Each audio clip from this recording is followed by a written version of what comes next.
থেকে বাঁচতেই হবে বন্ধু।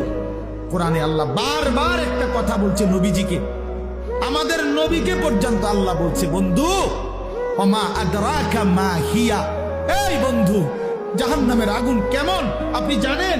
নবীজিকে বলছে নারুন হামিয়া, বন্ধু আপনাকে বলছি লেলিহান আগুনের ধাউ ধাউ শিখা জাহান্নামের আগুন।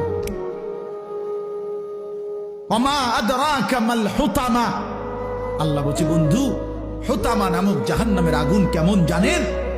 তো নবীজিকে আল্লাহ বলছে নারুল্লাহিল মুকাদা, আল্লাহ বলছে নবী আমি আমার কর্মচারী দিয়ে আগুন লাগাই নাই, আমি আমার কাজের লোক দিয়ে আগুনটা লাগাই নাই, আমি আল্লাহর হাতে লাগানো জাহান্নামের আগুন, এই আগুন আমি লাগাই দিয়েছি।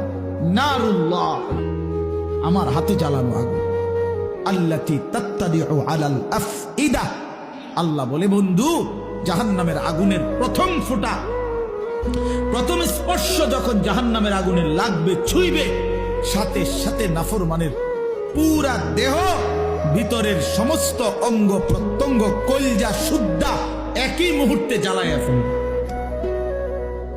দুনিয়ার আগুন কখনোই এভাবে জ্বলে না, দুনিয়ার আগুন এক সাইড থেকে জ্বলতে থাকে, চেষ্টা করে লাফালাফি করলে দৌড়ঝাঁপ করলে ইচ্ছা করলে হয়তো বাঁচানো যায়, এটুকু পুড়ে গেছে বাকিটা বাইচা গেছে, এটুকু পুড়া গেছে বাকিটা বাইচা গেছে, আঙ্গুলগুলো পুড়া গেছে বাকিটা বাইচা গেছে, ঠিক না?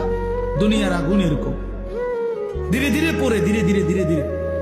কিন্তু আল্লাহর কসম, আল্লাহ কোরআনে বলছে জাহান্নামের আগুন যখন প্রথম সেকেন্ড স্পর্শ করবে কলজা সুদ্ধা ভেতর বাহির পুরাটা একসাথে প্রথম মুহূর্তেই জ্বালায় ফেলবে।